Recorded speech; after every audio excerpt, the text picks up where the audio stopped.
whole epidemic condition, global economy is adversely affected, and this proved to be a roadblock for Indian economy also. India has been impacted by rising spread of the virus across the nation, putting human life at higher risk due to its high density of population. India reported its first case on 30th January 2020, and till 29th April 2020, it rose to 33,000 in number. The impact of COVID-19 can be seen in all the sectors of Indian economy, but the impact will vary with each sector and will be influenced by the extent of trade disruptions and social distancing. According to a research report by CRISIL of March 2020, they divided the whole economy and the sectors which are actually impacted by this coronavirus into three categories based on depth and timing of the impact. And when we talk about aviation and tourism industry, they are at higher risk due to significant loss of revenue and profit. The objective of my study is to know about aviation and tourism industry in India till January 2020, that is before the outbreak of coronavirus, and to know the impact of COVID-19 pandemic on this sector. Also, we have to I have actually tried to find out the steps taken by COVID-19 advisory of Ministry of Tourism, Government of India. Also, I've tried to find out that how business landscape of aviation and tourism industry will be transformed after COVID-19 pandemic.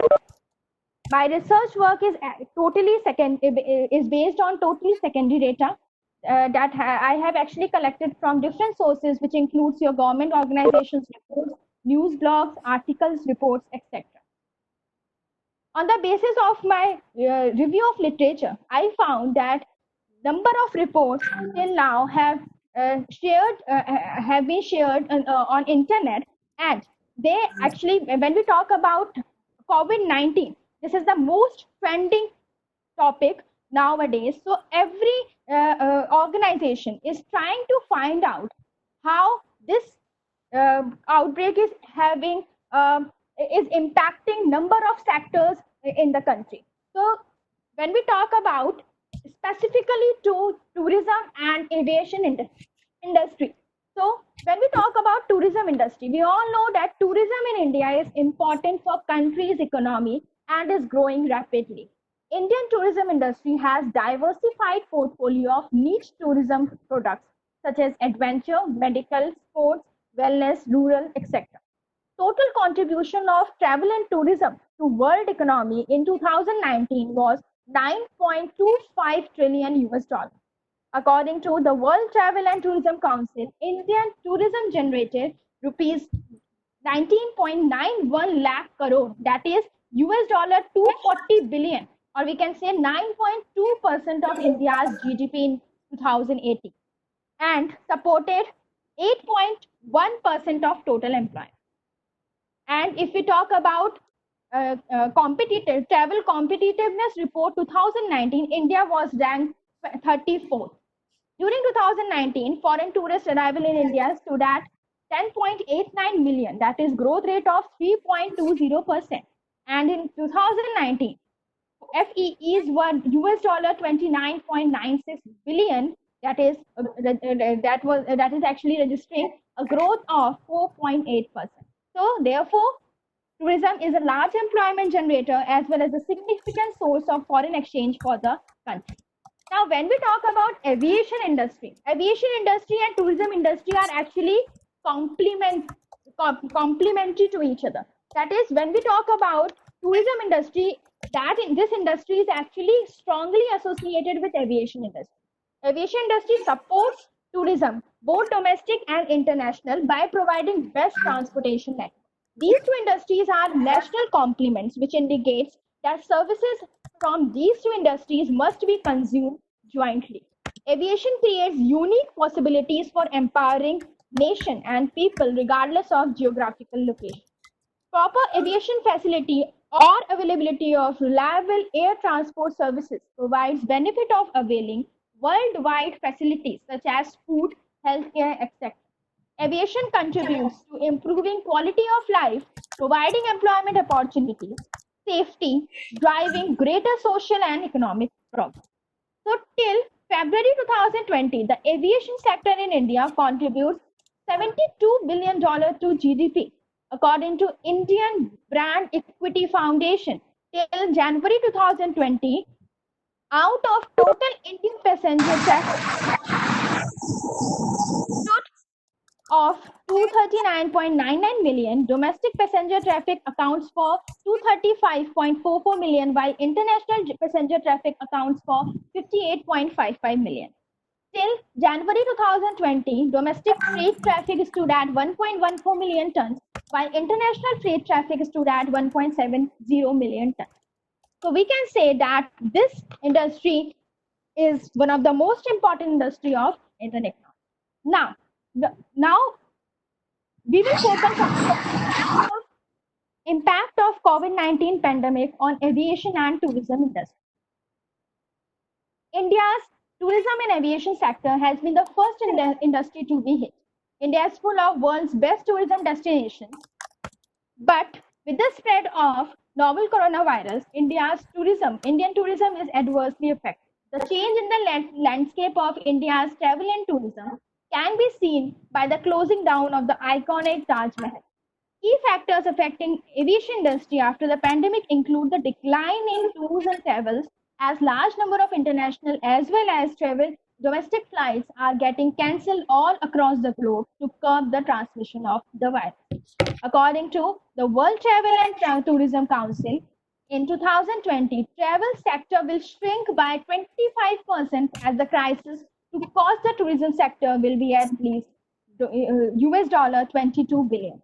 According to a report by International Air Transport Association in April 2020, the coronavirus or the COVID-19 crisis is expected to impact over 29 lakh jobs in India's aviation sector. Also, due to COVID-19 crisis, global airline passenger revenue will see a fall of 55% compared to 2019. That is a drop by US dollar 314 billion this year. Now, according to a report by KPMG, the Indian tourism and hospitality sector is starting a potential job loss of around 38 million, which is 70% of the total workforce. Now, there are a number of steps taken by COVID-19 advisory of Ministry of Tourism, and he actually announced number of measures, number of methods which every citizen of this country has to adopt, and they actually communicated all these measures on these dates. On 26 February, they advised Indian citizens to refrain from travel to China, and if people are traveling from China, henceforth will be quarantined on return. On 2nd March, people coming from COVID-19 affected countries will be quarantined, and existing visas, including e-visas, were no longer valid for any foreign national traveling from those countries. On 5th March 2020, in addition to visa restrictions already in place, passengers traveling from or having visited Italy or Republic or Korea and desirous of entering India will need certificate of having tested negative for COVID-19 from the designated laboratories authorized by the health authorities of these countries.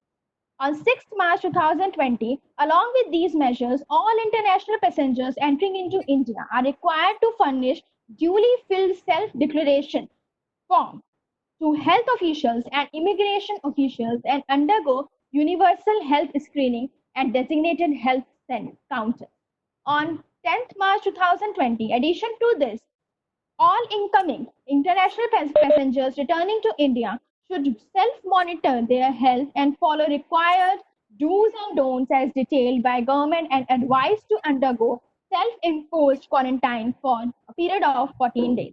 On 16th March 2020, they expanded compulsory quarantine for a minimum period of 14 days for passengers coming from UAE, Qatar, Oman, and Kuwait.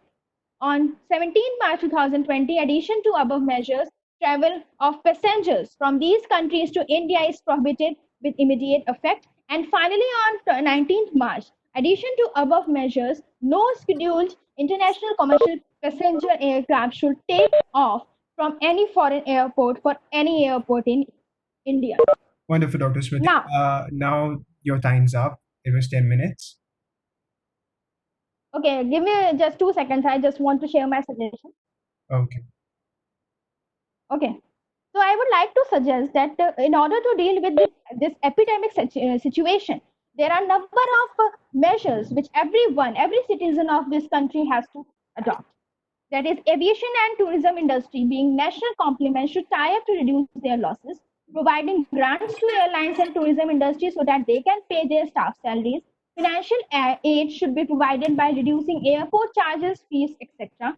Integrated ecosystem should be established for growth of aviation sector, which in turn should promote tourism, increase employment, and balance economic growth. And lastly, government should promote domestic tourism through an appropriate campaign. Thank you so much. Thank you. Now the second presenter, Dr. Kulvinder Kaur Bhatt from KC College, will be presenting the topic, a research study on impact of COVID-19 on hospitality sector.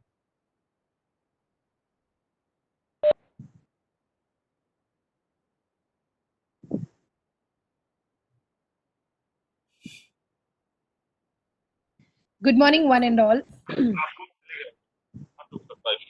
I'm audible, Naman? Yes, you're audible. Okay. I'll start with my presentation. Yes.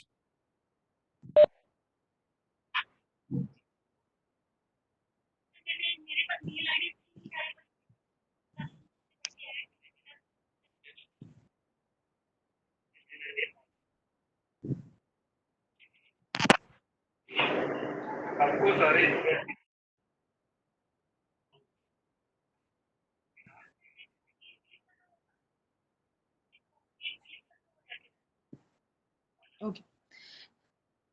Respected seniors and dear colleagues, good morning. My research topic is on a research study on the impact of COVID-19 on the hospitality sector. The present last 3 months have told us that how the whole world economy has been hit, also being shut. And this has impacted most of the sectors, and service sector as well as hospitality being part of it is the one. As my earlier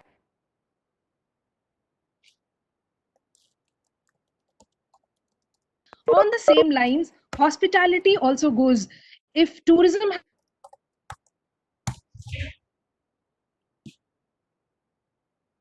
sector. Now, COVID-19 has impacted most of the sectors, most of the changes.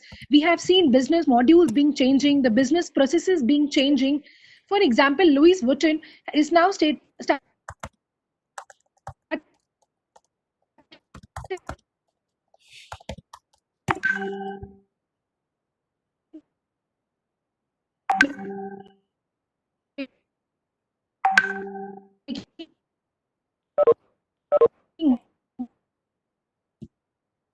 masks.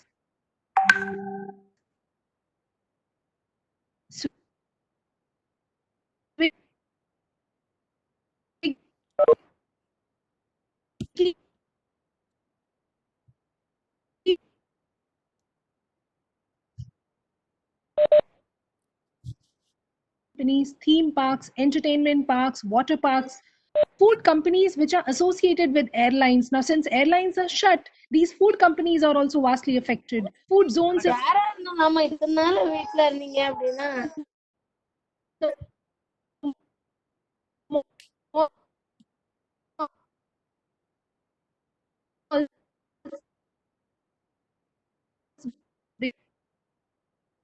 Because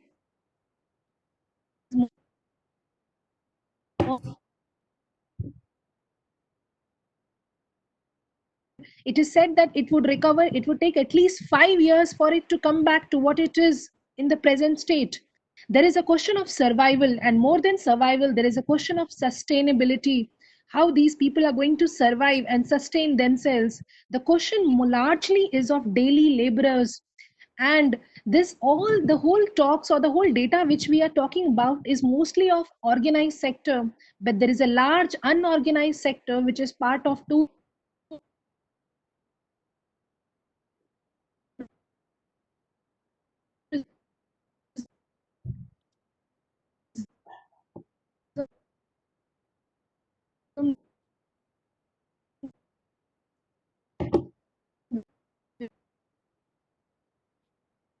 which is part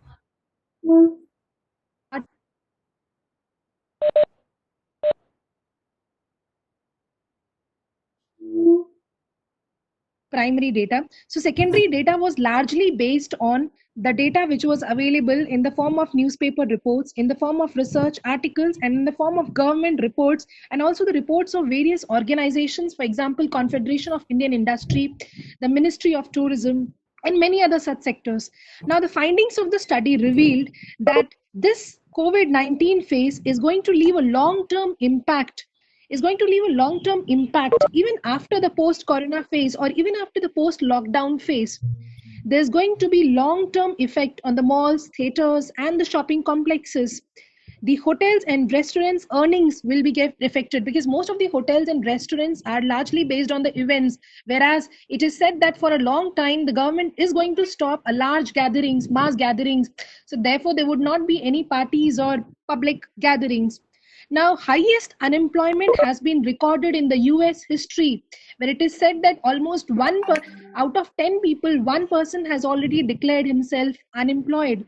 The American Hotel and Lodging Association has been severely hit, and they said that this recession is worse than the recession which was faced by the world in 2008. Hospitality being an important segment of service sector, and more so the reason why we are talking more of hospitality or service, because these are labor intensive industries, so they suffer the most.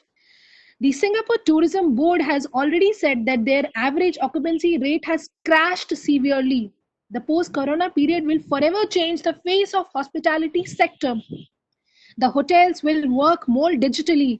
There would be more of viral virtual check-ins and virtual checkouts. The screening of tourism would be more often at every stage of entering a hotel or restaurant premises. Strict parameters of safety and security will be followed, and due diligence towards cleanliness, hygiene, and care.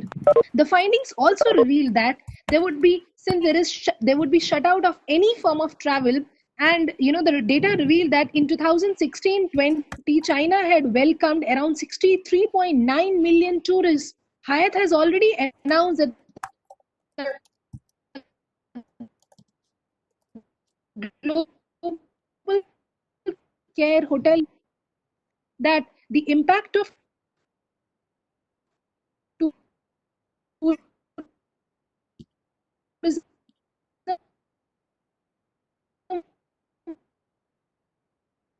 would be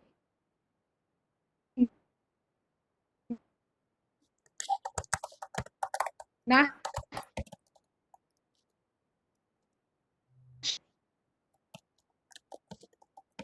and internationally severely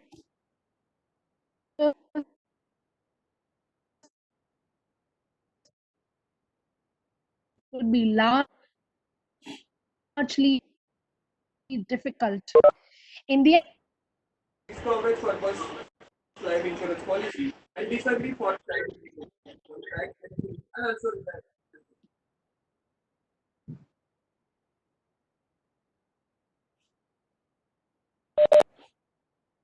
Hello, hello. yeah, we can hear you.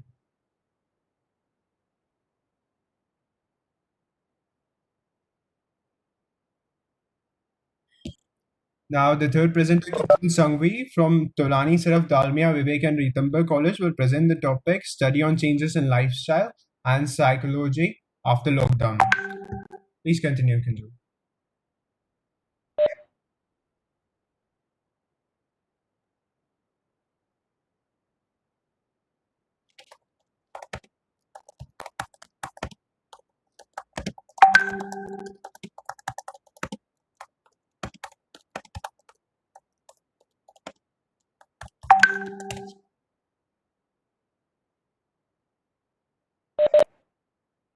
Kinjal, I think your mic is muted.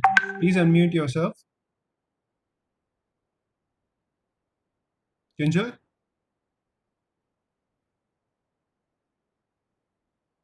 Can you hear me now? Yes, I can hear you. Please continue. Is my screen visible? Yes, it is visible. Hello, good morning, everybody. This is Professor Kinjal Sangvi, a visiting faculty in few colleges like Tolani, Saraf, Dalmia, Vivek, and Ritambara. My topic for today is study on changes in lifestyle and psychology after lockdown. This is a conceptual study, and I want to show with this that how COVID has changed our lives and our daily schedule. Coronavirus will leave an enormous impact on how we consume, how we learn, how we work, and how we socialize. Even our communication patterns will change after this. So let us start with major changes in our daily lives which we are going to face. First and foremost thing is, as we Indian people are very foodie in nature, obviously we must have gained a lot of weight, and thanks to YouTube for the same that everybody has become cook nowadays, great cook I can say.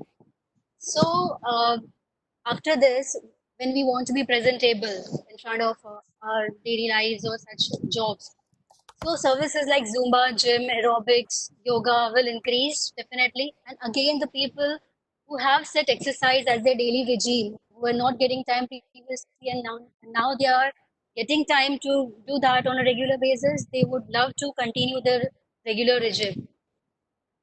So this kind of services may increase. Second thing would be staying away from outside food. Obviously, here I would like to say that It's quite audible here. there is a term in psychology that when you follow something for 21 days, it becomes a habit Keep the phone of a on. person. It Okay. becomes a regular regime which you want to follow, which your body has accepted, and you will always try to follow that. And if something goes wrong again, so your body will react after that. So again, junk food will be one more thing, as we are consuming our homemade food for such a long period of time, almost like 2.5 months it's going to take. So obviously our body will start reacting if we consume any junk food. And people will also be very careful while consuming, especially street food or such kind of food which are low with hygiene. Here, I would like to say that even if people want to join up, or even if they want to go for their food, then they will go for always quality hotels or such restaurants which are considered as well known or famous. So the companies or the restaurants who are startups, they may face some problems with this. Third thing is hygiene and cleanliness. Now, as we know that this thing has become very prominent during the COVID, definitely this will also become our habit in our daily life, and we should consider this as very important, like being clean, sanitize things, disinfect our regular places. Even social distancing will be there after the COVID. Also, people will have to wear masks. They will have to keep distance from people for at least some period of time. For few months, they'll have to carry out with this regime, even after the lockdown gets over. Again, one service like pickup and delivery service will also increase with this.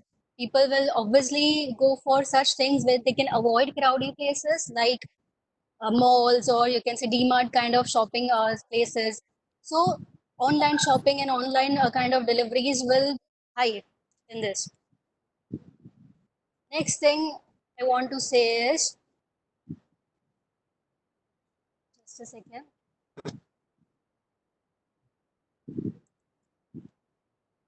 Yeah. Fourth thing I would like to say is our life is going to change from very lazy to completely busy lifestyles we are going to face now after this. So definitely, like this is not applicable to females, obviously, but the males which are without any kind of you can say regular work, or who are not working from home, especially faculties, as we are not having much busy schedules nowadays. So when we are going to shift from this lazy to busy life, it's going to create frustration. We'll have to manage it with lots of planning, lots of you can say devotion, And again, that can create some frustration in people also. So this even employer needs to understand, managers needs to understand that out after this period, people will be low with their energy, and it will take time for them to come out of this schedule and going back to the regular regime which they were following previously. It will take time for them also. So in initial stage, like people will have to struggle to get into this busy schedule which they were following prior. Then next thing I want to say is,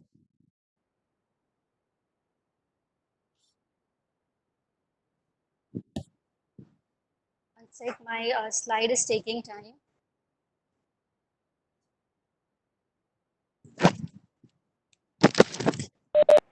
Yeah, there are reports available that due to post-traumatic situations, maybe your family member has gone through something or their health issues or some other possibilities, people will have to or might know in such consultancy services might increase. Again, our municipality has created one trust. They have created one helpline with the help of Aditya Birla Education from April 3rd, who are receiving almost 35,000 calls. This data is for first 3 weeks. And due to such enormous response from people who are talking about their problems, their day-to-day issues, or even the health-related problems what they're facing, so they had to increase their counselors from 30 to 70 because of such enormous calls and such problems every now and then what they were facing. So even this thing our municipality has created, helpline numbers they have created to help people with which they can provide counseling. And this can even go after the lockdown. Counseling service may increase with this because people who have lost their some family member or you can say some other problem if they have faced during this lockdown, they are going to take such help. Next is generation of new ideas and services. With this, you can say that, I mean, obviously, by sitting idle at home, people have come up with lot many new ideas. They must have gone through their hobbies or such things which they have left behind, which they were not doing from such a long period of time.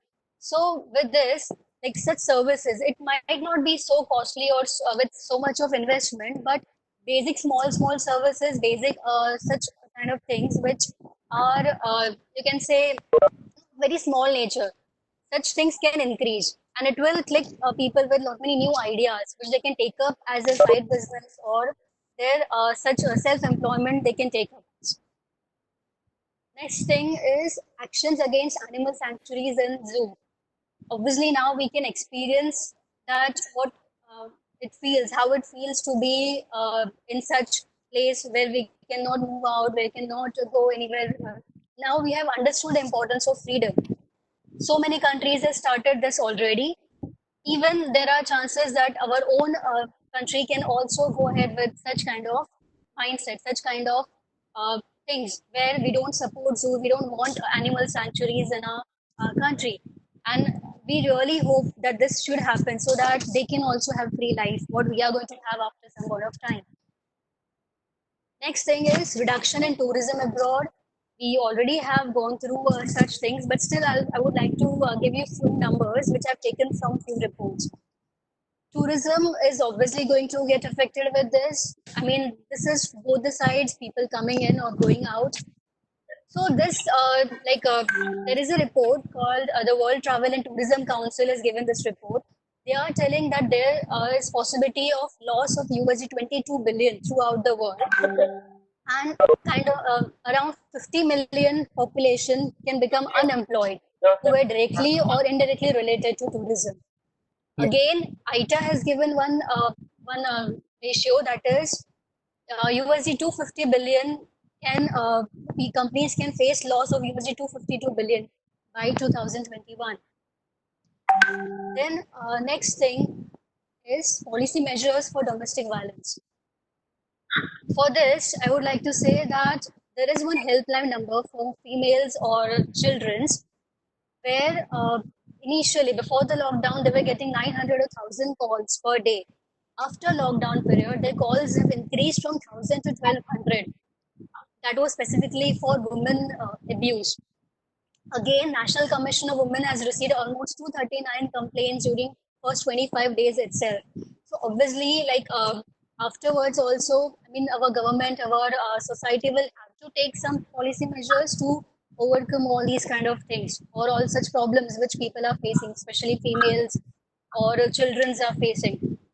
Again, there is one helpline from government which is exclusively for child abuse and violence. They have got almost 92,000 calls I mean, you can say relieve children from such violence. So obviously, our government will have to take some policy measures for all these kind of violence. Next and last thing, what I would like to share is belief in supreme power. Now, this is something which is quite subjective in nature, but one thing everybody has understood that something is beyond our, you can say, control. Something is beyond our power, which everybody have to follow. In front of which everybody have to go down. So obviously, directly or indirectly, people will start believing in supreme power. They will have faith in spirituality, or such things will also increase, which can even help them to overcome their after lockdown stress. Meditation or such kind of things will also increase. Yoga, meditation, such health centers are going to like membership in such health centers will increase after this. So obviously, when we can understand that things are not under the control, under our control, so we start believe in supreme power, and that is what going to happen after our lockdown. So this is all, and I would like to conclude my session with this that no matter what is going to happen, we should have faith in our talent, in our attitude. Then things will become very positive, and we'll have to uh, tackle with whatever things are taking place. We'll have to go ahead with the flow. Thank you so much. Okay, thank you. Now the fourth presenter, Aruneshwar K. Verma from MIT Pune, will be presenting the topic Service Industry in India after COVID-19. Mr. Aruneshwar, are you there? Mr. Aruneshwar?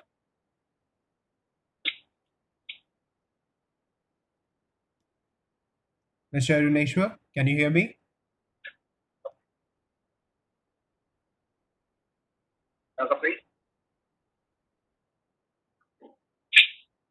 Okay.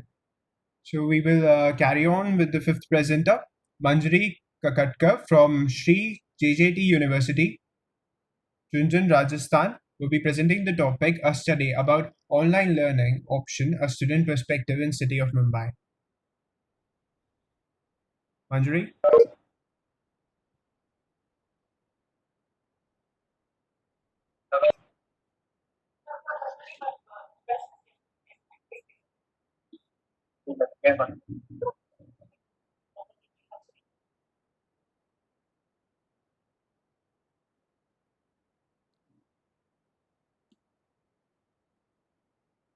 Manjari, can you hear me?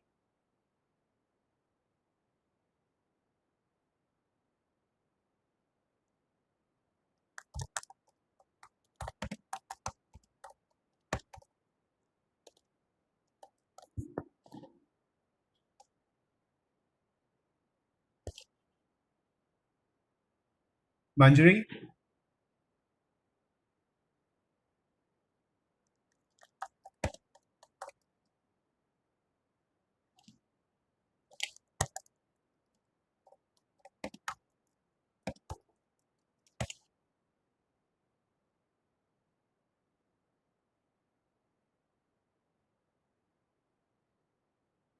Manjari?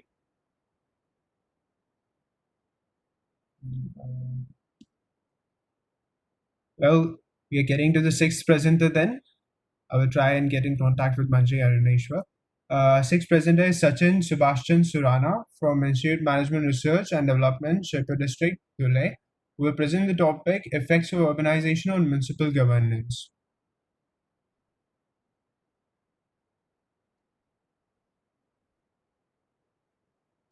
Mr. Sachin?